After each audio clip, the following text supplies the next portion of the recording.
Well, welcome everyone. It looks like that we are getting some of our participants here on our first You Lead webinar, and we are so excited that you have chosen to join us.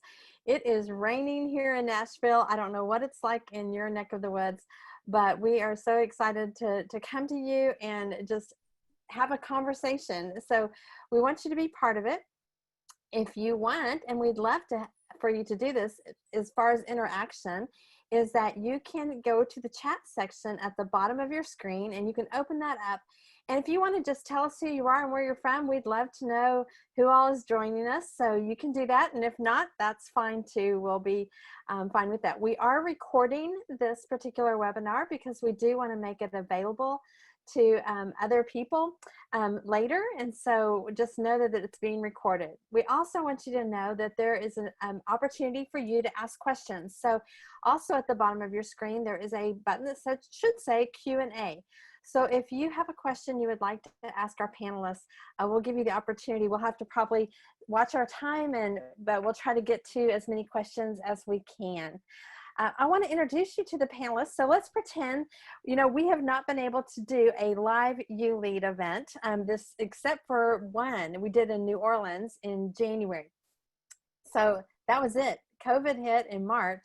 And so we've been trying to kind of think of how can we stay connected to leaders and how can we offer you some really great resources and things like that. But if you were at a live event, or if you've been to a live event, you know that we always do a Q&A panel after lunch. So let's pretend that we are all eating lunch. We've eaten lunch, and we are going to join the panel today, and we're going to ask some questions. And so first of all, I want to introduce you to the panelists, and I'm going to have them just tell you a little bit about themselves.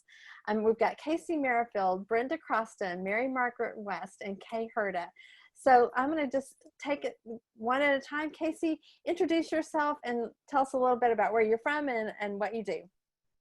Right. Well, it's such a joy for me to be with you guys today. I am from Texas, but I live in Oklahoma now, and I serve as a leadership coach, both in the ministry and the marketplace for different people. And I serve in my local church teaching women's Bible studies and trying to help equip leaders even in the church to be the best that they can and glorify the Lord. So glad to be here today. Awesome. Brenda, let's hear from you. All right. Hey guys, can you hear me? Yeah. All right. Shout out to Portsmouth, Virginia. I had to say that. I see you in the comments. My name is Brenda Croston. I'm from Portsmouth, Virginia. I live in Nashville, Tennessee, where I serve as the women's ministry leader at Mount Gilead Missionary Baptist Church. Also a LifeWay Women's trainer. Plus, I'm starting this little business. It's a publishing company so that I can do God's business well. Awesome. Thanks, Brenda. And a lot of you know Mary Margaret. She has been part of the LifeWay staff in the past, but she's living in Florida now. And so we are bringing her on to help us do this event and also some training next year. So Mary Margaret, just for people who don't know you, let's give them a quick introduction. Thanks, Kelly. My name is Mary Margaret West, and like Kelly mentioned, I served at LifeWay for 7 years, did 5 years where I traveled and did women's ministry work all over the country. That's where I've met a lot of you that are on here today, and it's good to see some of your names in the chat box. But now my husband and I live in Orlando, Florida, and the Lord, in a really strange twist of events, called me to teach middle school Bible. And so I am teaching a private Christian school here in the Winter Garden area on the west side of Orlando. And last year I also published a book through LifeWay called Show Her the Way, Your Guide to Discipling Teen Girls, because that's something I'm really passionate about. So that's a little bit about me. Yay, we're so glad.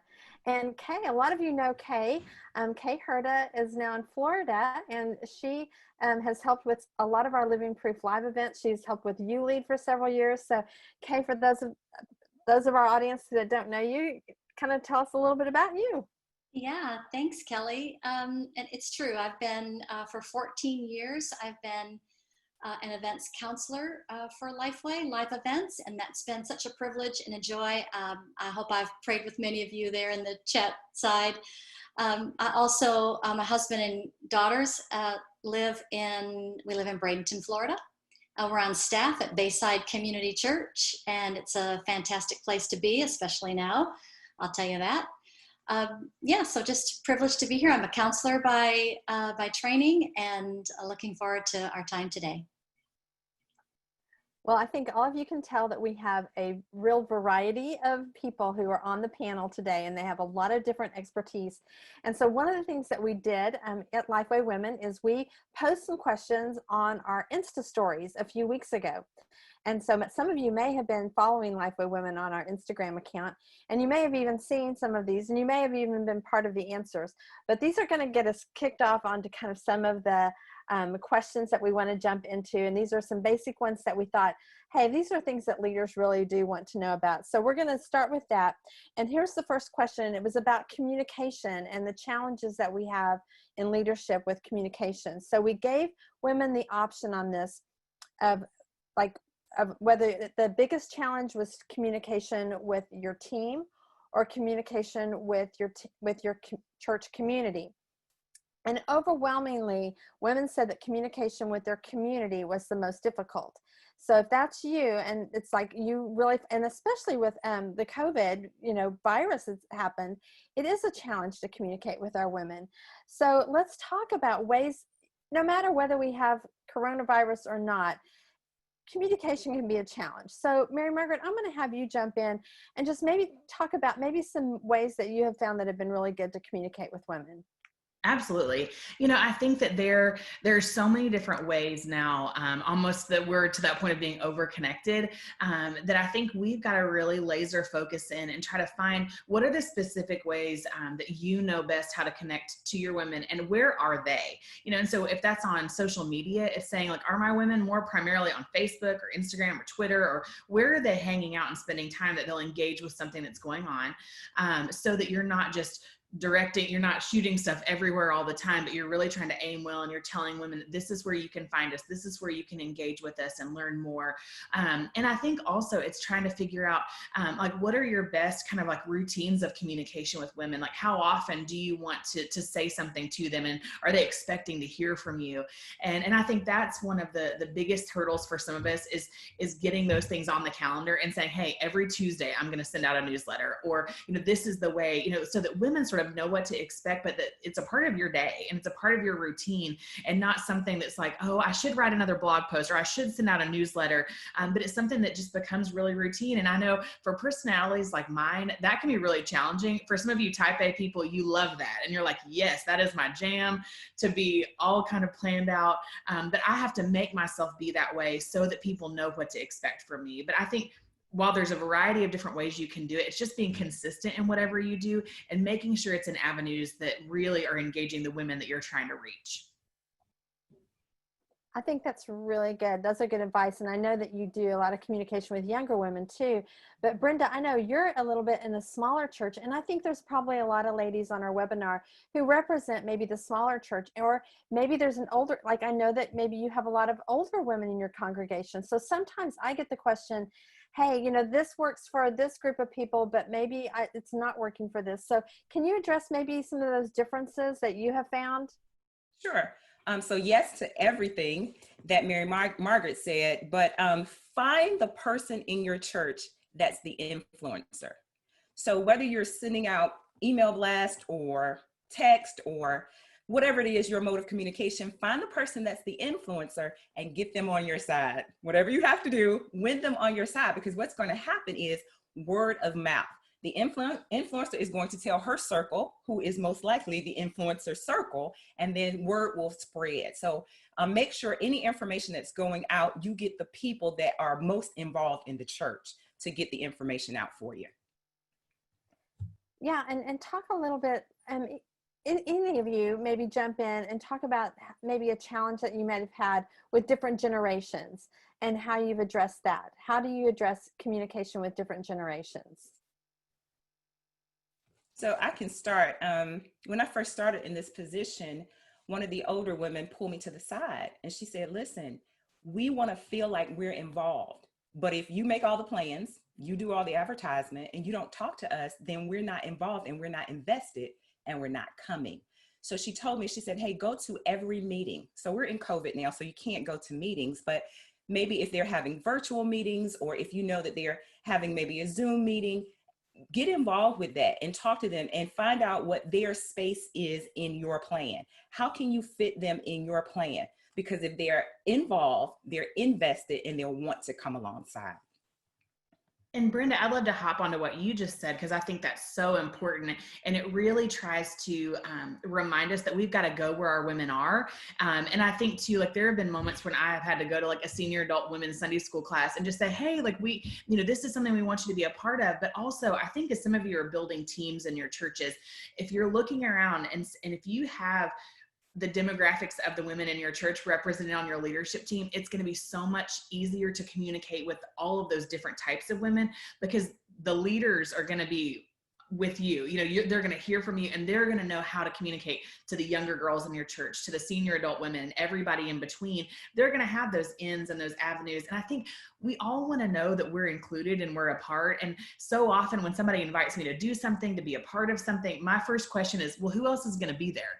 And I think we've got to make sure that women feel included, and that women's ministry feels like something that everybody's a part of, not just a certain group of women in your church. But that, I think, comes from having a team of women who represent all the different types of women that are at your church as well.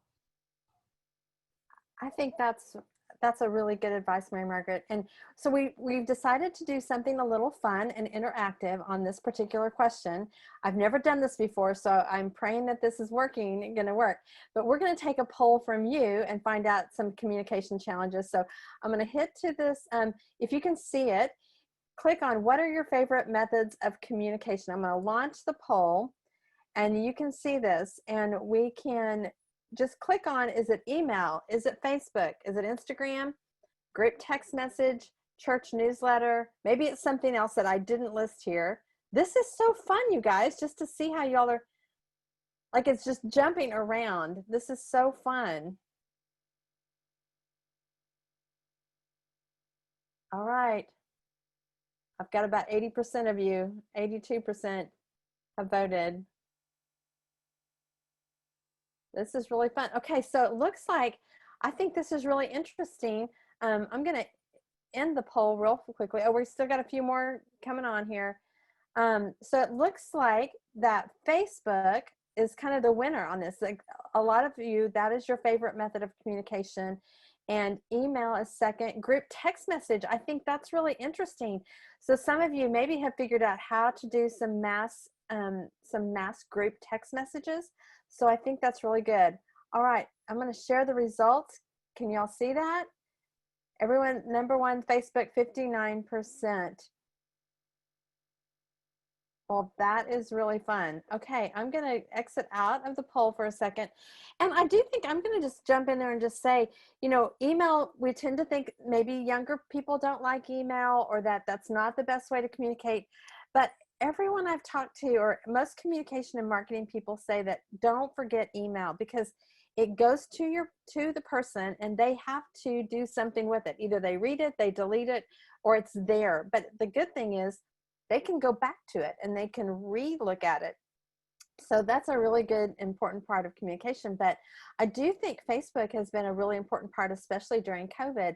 I've seen a lot of ministries that are using that and using it really effectively. So that's really fun. Okay, let's go to the second question, you guys. It was really a lot more personal. And so we asked some women what they thought was the greatest challenge facing women right now. 422 women said that stress and anxiety was the thought, that they thought that was the greatest challenge. And 243 voted that isolation and loneliness. Now we know that those can be kind of interrelated a little bit, but I think that's really interesting that, stress and anxiety definitely was the leader in this, but there was a lot that said both. And so, Kay, I want to just kind of give you a moment to talk about this, because you deal with a lot of like women in crisis, and you've taught on that for us before. So let's talk about these challenges and how leaders can, like, how do we help women through this? I think that's my question. Yeah, that's a great question, Kelly. And if you're somebody watching right now and you're experiencing isolation, loneliness, depression, or anxiety, I just want to say I'm so sorry, and you're not alone. You are not alone in this. Anxiety is first of all a symptom of depression. if you're feeling it, depression, fear, anxiety, it's a real feeling.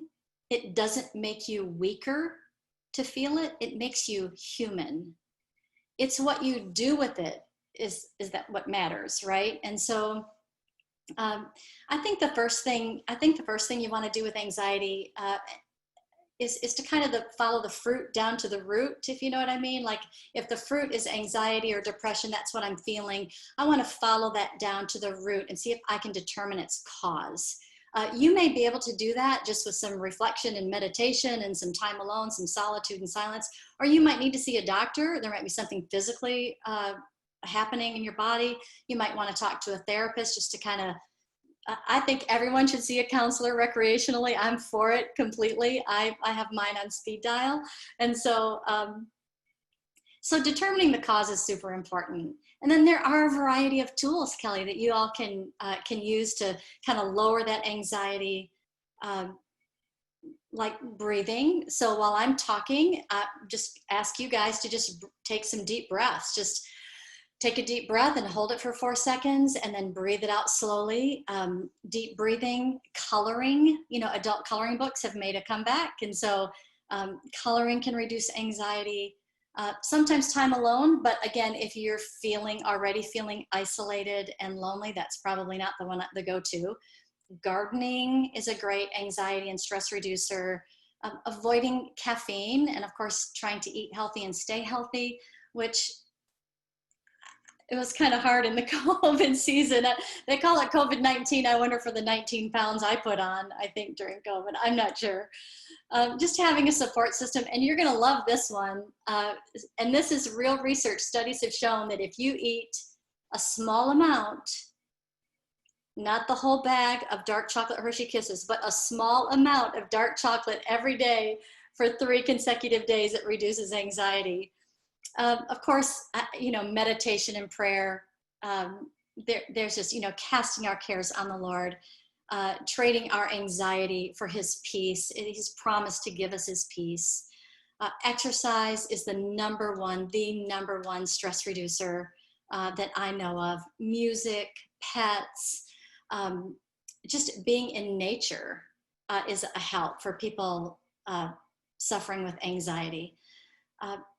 But I would say that, this pandemic that we're in is not just, it's not just a physical pandemic. We're seeing increased amounts of anxiety. It's emotional and spiritual as well. But there is hope and there is help. I read the other day that the hotline, the helplines, the 1-800 numbers that you call, the calls to those lines right now are up 891%. So let me just say again, if you're feeling any of these things, there's not something wrong with you. You're human and you're not alone, and there's help and there's hope for you. So that's kind of a quick jump into anxiety. And that made me feel kind of anxious just talking about it. I think those are, you did some really practical things there. I think any woman can listen to that list and go, okay, maybe I can try that. Or, hey, I'm all about the chocolate. I'll be happy to be a test on that, and then just do that for 3 days and see if my anxiety levels go down a little bit. But definitely those, really practical to even just, for me, even in this season, it's been, walking in my, in our area and just being out in nature. That's been a huge thing just to kind of regroup. So I appreciate that. Casey, I was going to kind of throw this to you too, because you know what it's like to live in an area that may be a little isolated, but you also work with leaders and marketplace leaders a lot. And so I think there can be there's also the anxiety, but also the isolation and loneliness. So I'd love to hear your thoughts, just a little bit about, how you think leaders are dealing with that. It's so interesting because when this first hit, and we're roughly 3 months into this new experience with life and leadership, and I think what happened was it was like it didn't feel stressful initially. It felt awkward. but our stress indicators begin to come out. So for me, I very much care for people, and that's like, and many of you leaders do, you're very much wanting to make sure that you're caring for people well. So I think that probably just ratcheted itself up a notch, where you felt so responsible to take care of everybody in a remote kind of way. And what happens is you have this fear of letting people down. So what just happened was a new stress was just entered into your world. And so, especially not knowing, how do you remotely help people? I mean, so I think about, as a leader, number one, you found yourself in a real interesting place. Like, what do I really do to make sure other people aren't feeling isolated? When the reality is sometimes we really have to look in the mirror and just say, what am I experiencing right now? Because there's a good chance other people are experiencing some similar things. So when I think about living and working remotely, because I work in this office, this is my primary space, and I'm an extrovert.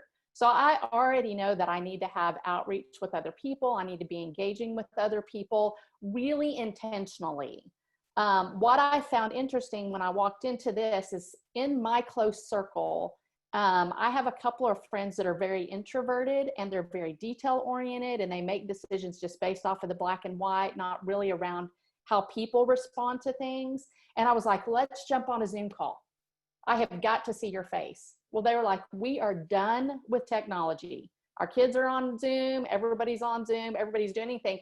And so my friends that were like that did not want to spend time with me on Zoom. And I was a little bit having a freak out moment. Like, when am I going to see my people? And so the reality is, I just had to go, who can I be intentional with that is wanting to do Marco Polo, FaceTime, Zoom, and really be intentional with that? But I think the real thing is, when you feel your body responding under stress, those of us who are like me get a little bit more critical of others. It was really easy for me to be critical of the people for not wanting what I wanted. Instead of saying, okay, give them grace. They don't respond like I do. So really just having an understanding of yourself and an understanding of the people in your world that are just going to do it differently, and be able to maneuver and adapt in a way where you feel like you're giving them what they need, but you're taking care of yourself as well. I know we don't have time for you to go through all the leadership voices, but I do think that is a really good tool that you use, Casey, when you talk to leaders about, just kind of knowing yourself. And so could you just maybe run down kind of, because we all kind of have those different personalities like you addressed. So would you mind just kind of quickly talking about that, and how, like how many people are in those kind of categories? Yeah, so when you really think about really present-oriented people that are thinking about the details and the practicalities of life, you're roughly looking at 73% of the population. So 43% is nurturers, where their world is really centered on the right now, the right here, and people. Then you've got 30% of the people that are very detail-oriented, but they are not looking at things in terms of people. They're looking at data.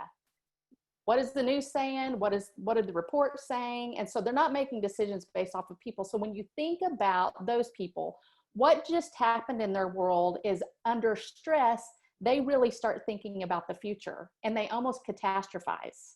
That's their stress response. So instead of being very detailed, they just blow up with this overwhelming sense of like doomsday.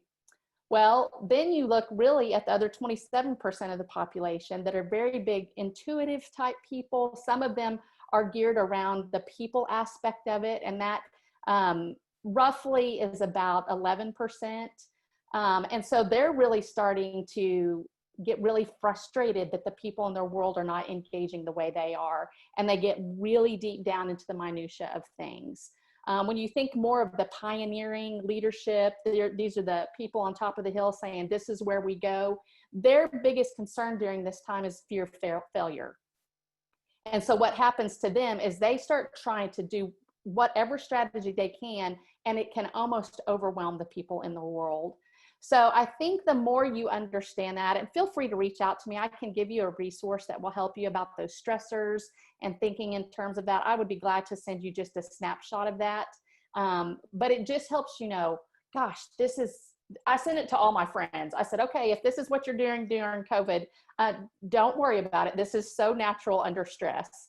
And so I just think the future oriented, the very detail oriented, and how that has almost flipped roles under the stress component.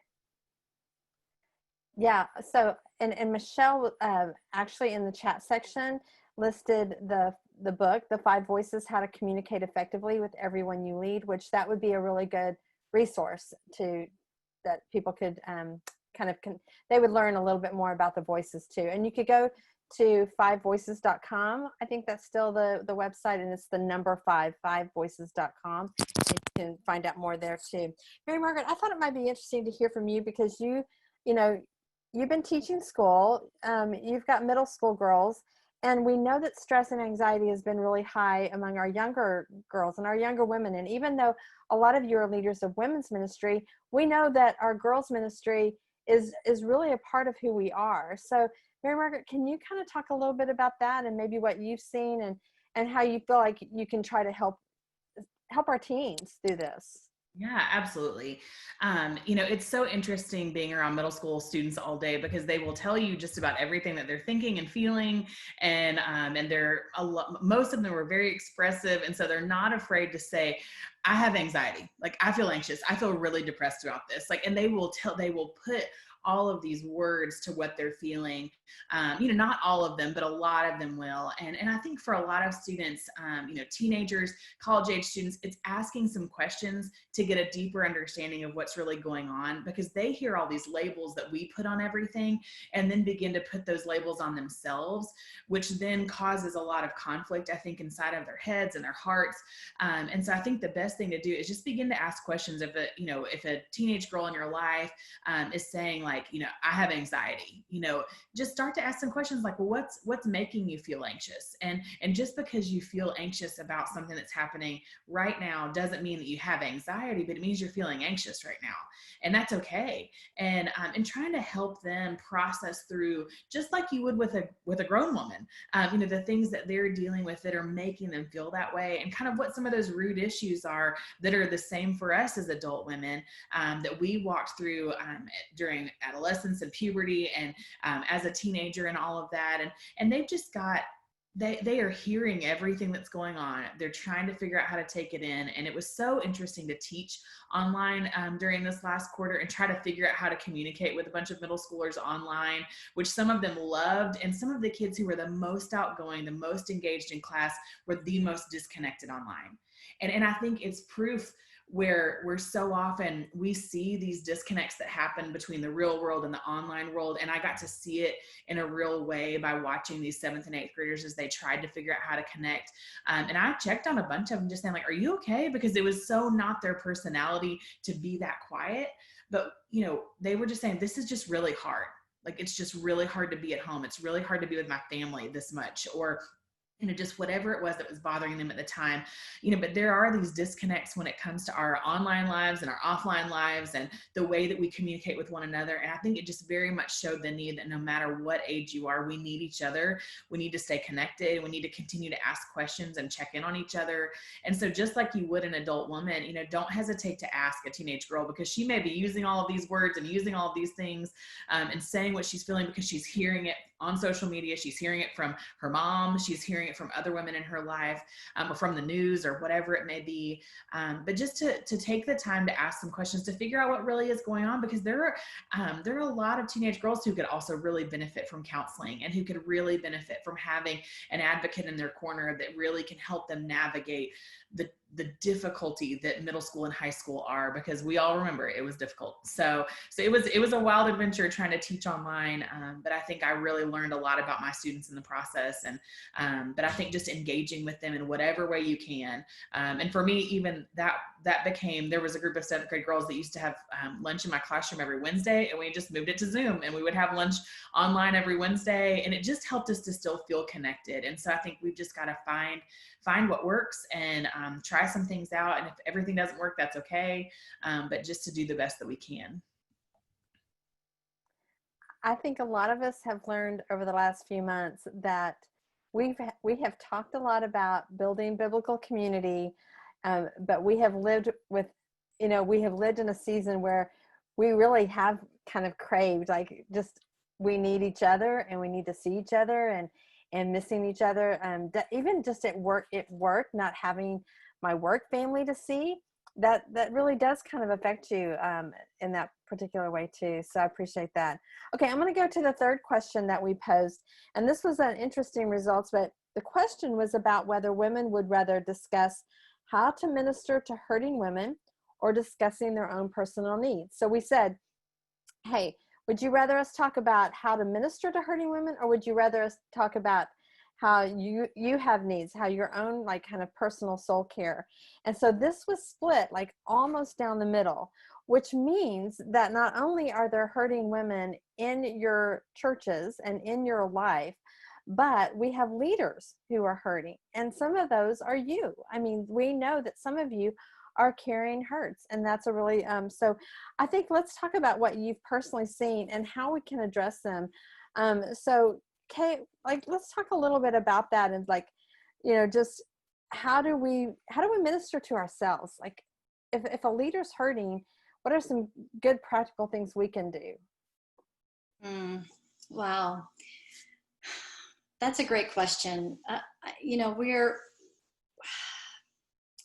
It's so hard for us to be vulnerable as leaders, I think, and knowing who we can talk to that is that safe person. But and if you don't have someone safe that you can talk to, ask the Lord to show you somebody, because we really do need to share our stories. We need to have somebody that we can go to. Leaders go first. I mean, it's just a principle. And if we are wanting the people around us to become healthy, we need to first ask ourselves the hard questions and to get healthy ourselves.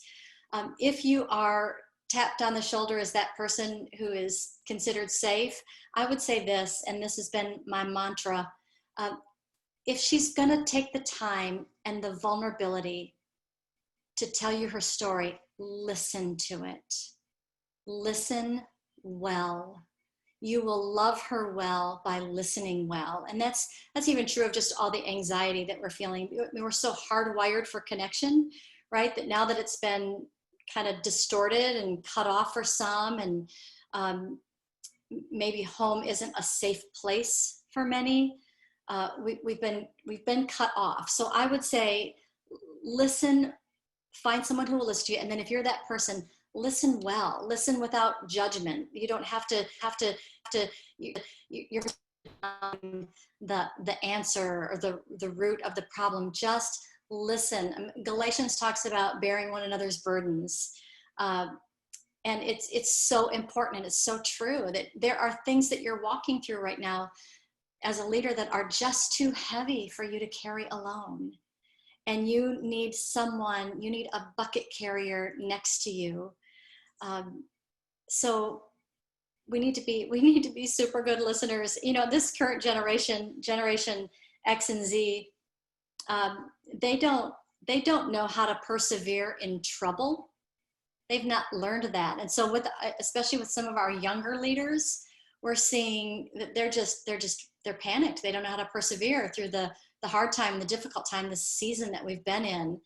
I see it in my own kids. I have a daughter who struggles with an anxiety disorder, and I'm seeing it play out in her life as well. And so yeah, I would listen well, and also, just learning how to hold in one hand the pain that is our current situation, or the pain that you're experiencing in your own life, and then all the promises of God. He will overcome, and in this world you have trouble, but I've overcome the world. And he's a deliverer and a burden bearer and a way maker, and all of those things that are so true of him. But it doesn't mean that we don't also have pain. And so it's learning and giving yourself permission to name the pain in your own life. I think once we can acknowledge something, we're just, that almost is like the thing that can set us free. Like, oh, I've just named that I'm depressed, I'm struggling, I'm hurting. Yeah, so listening well. If you've got someone willing to tell you her story, listen to her. I think that's a skill we could all do better. You know, that's just something that we all have to practice and be better listeners.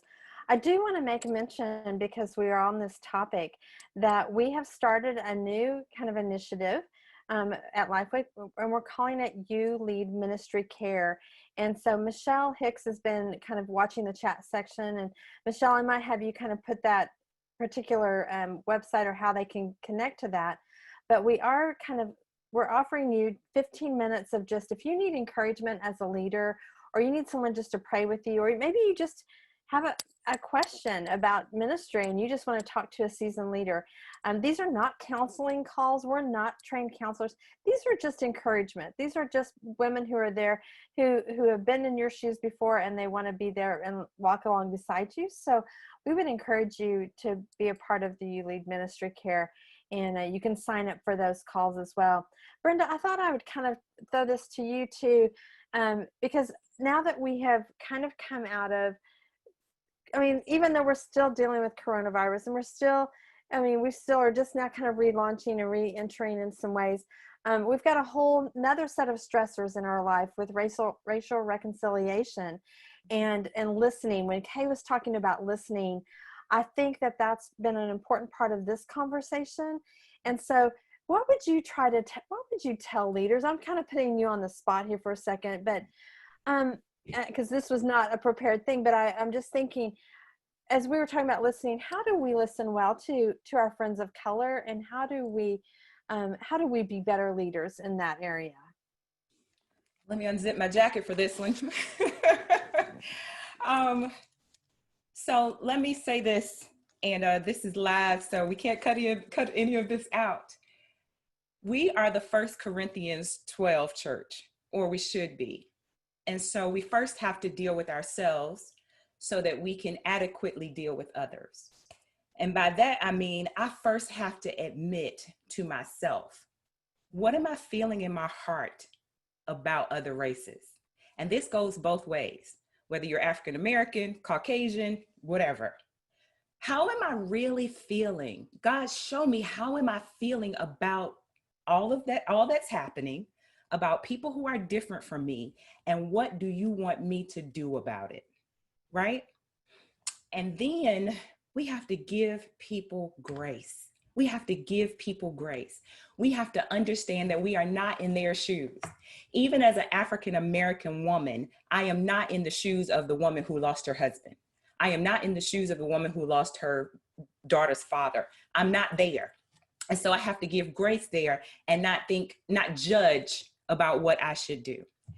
And so let me tell you how you can pray for us. Pray that our sons and our husbands come home safely.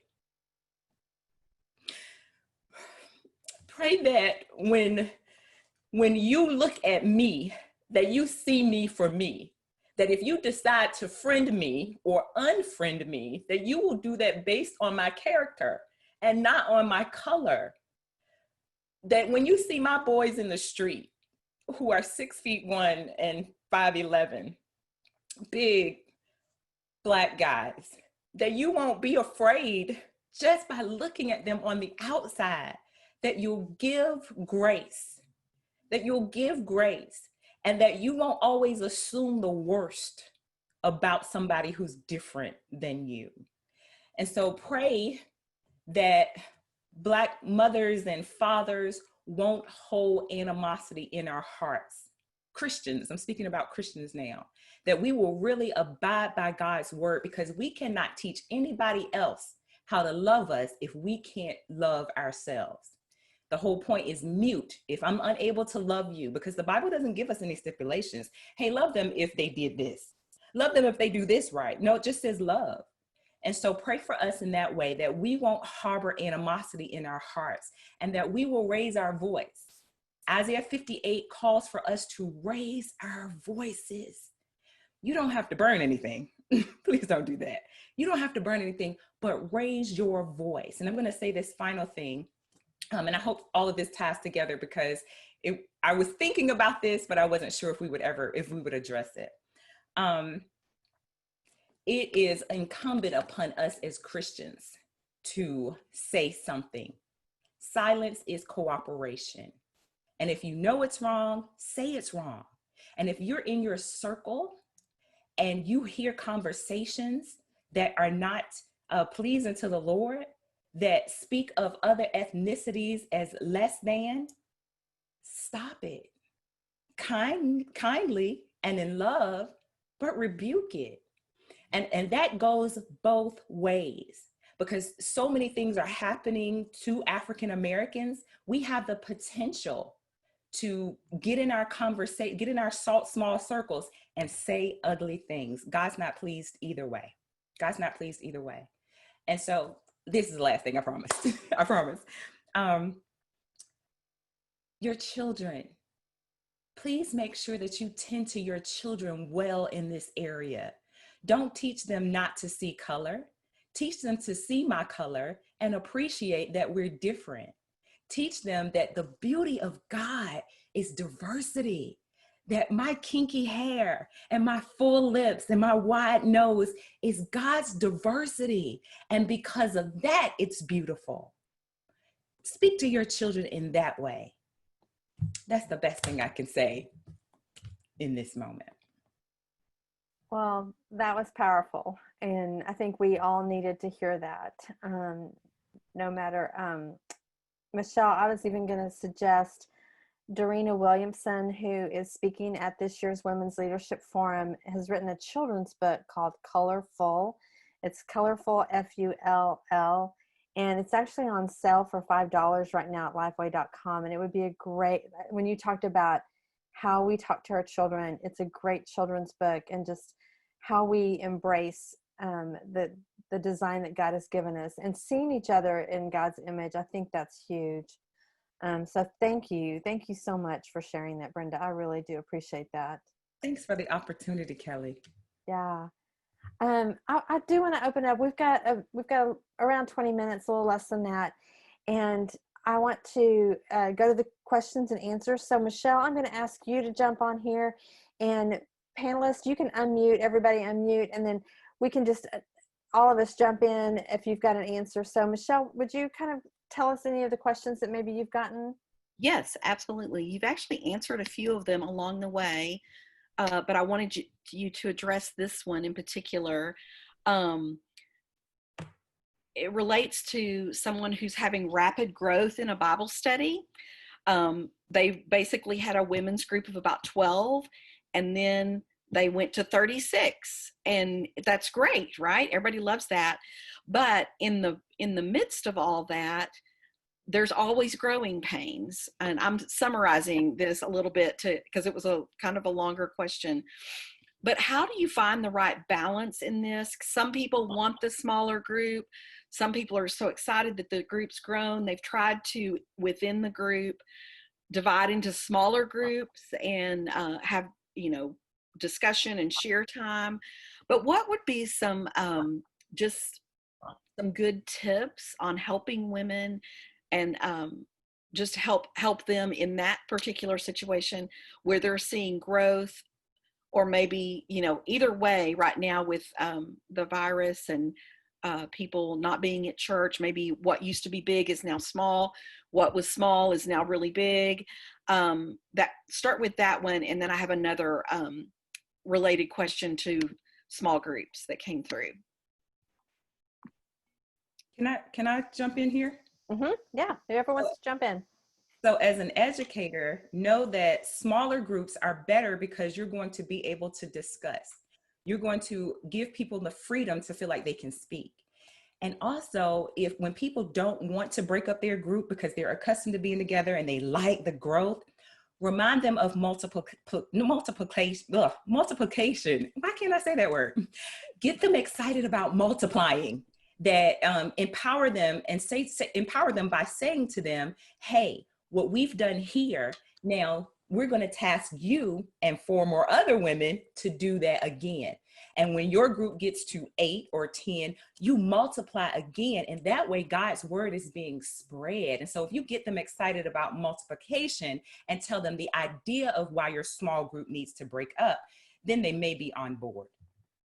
Yeah, and Brenda, tag on to what you just said, and just I think that idea of preparing women from the very beginning, that's the goal, is a big part of it, is casting that vision of just say we're not trying to stay small, we want to grow, and that's the goal. Because I think sometimes groups will get caught off guard if they don't see it coming. They're like, but we like our little group, like we want to stay a group, like why would you split us up? And sometimes it's just giving people that heads up so that they know that that's the end goal. And even as we've been home over the last couple of months, I participated in a short women's Bible study through my church. Some of the women who came in were women who were already in established Bible study groups, and then I helped lead a group that was all new women to this online Bible study format. And it was really interesting, because what happened was the women who were already in established groups, those were the groups that worked really well. And like for my group, the only ones that really hung around for the 4 weeks were the 3 women that I already knew personally. And so the rest of them kind of came in and out, or, just said, oh, I think I committed, and then I didn't really have time to do this. And so I think we've got to take some of those things into consideration as well, of like, what is it we're asking women? But then too, as you are dealing, Michelle, with that original question, with this kind of rapid growth, are you appointing some leaders who can come in and who will contact those women and check in on those women, and so that it doesn't just happen to be like, oh, let's just bunch up into groups of 6 and then hopefully everybody will show up again next week. But you've got somebody who's going to help care for that group of women as well. I would. Go ahead. Can I add to that? Yeah, sorry, Michelle. So I'm the groups coordinator for women at our church, and at our church, small groups are 3 to no more than 15 people. But Zoom has created some really large groups that has been problematic for some of our leaders. And Brenda, Mary Margaret, you're so right. Multiplication has to be about that. But I would just recommend, you really can't go in depth if you're a group of 36 people, but utilize the Zoom breakout rooms. And so break them up within that 36. If you're on Zoom, if you're not, then multiply and split off and have smaller groups, because otherwise then you're just a speaker to a large group. But the life change happens in the context of relationship, and you can't have a relationship with 36 people, right? So utilize those breakout rooms so they can just be small and hear each other's. That's where they're gonna feel the freedom to share the pain and to share what's on their heart. And I would even just tag on to that. Select a few people that you are already equipping to be the leader of those smaller groups. I mean, the more you can set that expectation for those that you want to facilitate, when other people are frustrated, you're not the lone person saying this. The other people are encouraging that, glad to facilitate it. So your responsibility to equip those facilitators that's your primary role, to get them ready to do that multiplication. And I would say COVID has been great, because at our church, everybody was resistant to small groups. And so now we had to step back and think, well, how are we going to get everybody to meet for Sunday school? And so we're starting Discipleship Academy. For 16 weeks, I'm going to give the women a crash course on discipleship, not just Bible study, but of course Bible study too, but how to do life together for a year. We're going to do it in 16 weeks. I have 10 selected leaders. They're going to go through the 16-week course. And then when we break up, they will get 10 women of their own. But they're going to walk through life with them in this discipleship course for 1 year. But COVID is the perfect opportunity for everybody that's showing up in that Zoom group and they don't want to break up. Get them excited about possibly being the leader of a discipleship group, and tell them, hey, this time that we spent together, you've seen how we've done life together here on Zoom. Now it's your time to lead the charge. Okay, kind of along those same lines, a question came through, and I think it's happened in every Bible study I've ever led in my entire life.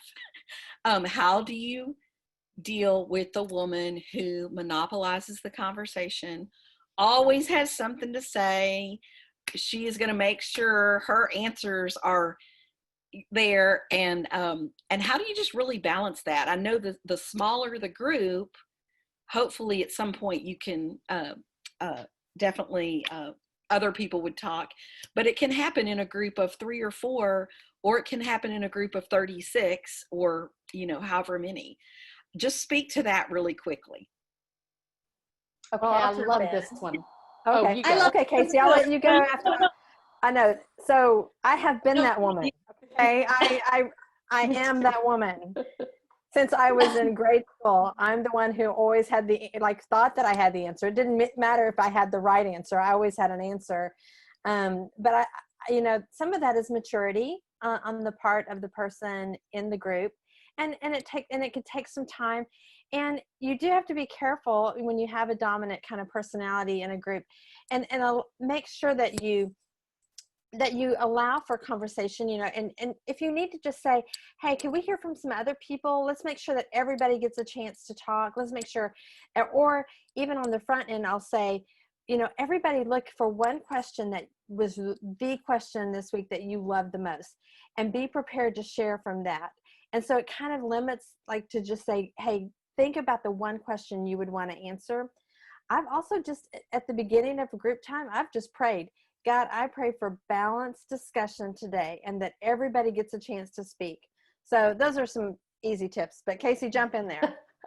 Well, okay, let's just see this as a tidal wave, right? So when a wave is coming your way in the ocean, what is the easiest way to survive that wave? Dive straight through it. If you let it hit you, it's going to overwhelm you. So I just say, your goal in this conversation with the person that always does this is to fight for their highest good. So what you do initially is you just say, I love your input. I love when you bring something to the table. I'm fearful that a lot of people aren't getting something else in word-wise. And so I'm going to ask you maybe to wait till the very end before you input. And I'll even give you a cue when it's time for you to jump in. You're so valuable to this group, but there's a lot of people who don't process as quickly as you do. And so I want to give people a chance to process. And so what you're doing is you're saying you're valuable, it matters, but wait. And then if they continue not to wait, you just continue to bring a little bit of challenge and say, I'm not sure that you're where you need to be yet on that. You're valuable to this team, but let's just hold off a little bit, and you wait to be called this time. Other people are not as readily available. So it is the hardest conversation because we think we're going to hurt somebody's feelings. So typically what I would want to say in the flesh is, you talk too much, shut up. That's what I want to say in the flesh. When I'm a little bit more yielded to the spirit, I can say, how can I fight for their good so that, number one, they know that their influences decrease the more they talk, and the more that they can actually let others in will be better. So I've had this conversation a lot, so I've had to work it out. Yeah, I would add to that obviously that's a conversation you have away from the group, just one-on-one, you pull them aside. But delivery trumps issue every time. Delivery trumps issue.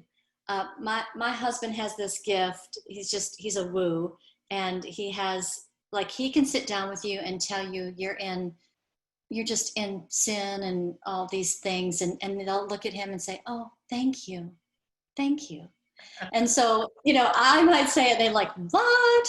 So, delivery trumps issue. It's how you say it and the love behind it. And become an expert. I've become an expert at interrupting people. Like, oh, Kelly, that's so good. Hold that thought. I want to hear what Denise thinks, that sort of thing. So you just have to jump in. It's because some people don't breathe when they talk. Like, they don't take a breath. You just have to jump in. And Kay, I feel like you've done that to me before at some point when I was in the middle of a thought, but it is that some of us, it's learning how people process and trying to figure out, because for me, I'm a verbal processor. So like, I have to figure things out loud. And my husband is a complete internal processor. And when I ask him a question, he honestly sometimes doesn't even respond to the fact that I ask him a question. And this is a conversation we've had a few times recently, just about communication. I'll go, did you hear me? He goes, yeah, I'm thinking. And like, we'll sit there for a solid 5 minutes in just dead silence, which is sheer and utter torturous pain to me while I'm waiting on him to come up with his response. But it has helped me to be more measured with other people, to go, some people don't think as fast as I do, and they don't have to say it out loud. They have to think it before they speak it. And so it's trying to find the balance of that, because even in the classroom, I've dealt with that as well, and in Bible studies, of just trying to navigate personalities and ways that people process. And so I think understanding the whole scope of that and giving others grace makes a big difference. And don't forget, we probably have all been that girl and that woman because we've been gifted to do this. And so sometimes you need to hone in on that gift. Maybe they don't know that they have the gift of teaching. Maybe they don't know that they probably should be leading in some area. So give grace and recognize gifts. Yes. That's so good. Well, y'all, we only have about 4 minutes left. And so, Michelle, did we pretty much get through? We got something else? Okay, that's awesome. Well, I do want to just thank you guys for so much for being with us on our first webinar. Our desire is that we're going to do these once a month, and probably the next several that we're going to look at is we may look at particular topics. So if you even want to email me at kelly.king@lifeway.com, you can do that. If you have a suggestion on a particular topic, we could address that. And of course, we just would love for you to join us again. We only have room for 100 people on these webinars. That's just the limit that we have with Zoom right now. And so we can only, handle that many, but we are recording those, like I said, and we're going to try to place the links on our lifewaywomen.com. So if you don't already subscribe to the lifewaywomen.com newsletter, I would encourage you to do that and check out some of the new things that we've got coming up. And we hope to see you at Forum in November 12th through the 14th here in the Nashville area. We are still moving ahead with a live event, and we're just praying that we're going to be able to do that. And so continue to pray with us about that. And we really do hope to see you at a YouLead event. If not in the next few months, we're definitely in 2021, we're going to be coming to several different cities. So look for that information. And thank you all again. Thanks, Kay, Casey, Brenda, Mary Margaret, and just for being part of our panels. And they do such a great job. So, and thank you for joining us. And we are going to end today. And I'm going to pray for us, and then we'll just end it. Father, thank you so much for these leaders. Thank you for the ministries that they represent, the women that they represent, their families they represent. Father, I pray that you would multiply their time and just encourage them today. And I pray that this has been helpful in their walk with the Lord and in the calling that you have placed on their life to lead. And we give you all the praise and all the glory. In Jesus' name, amen. Thanks again. We'll see you next time, we hope.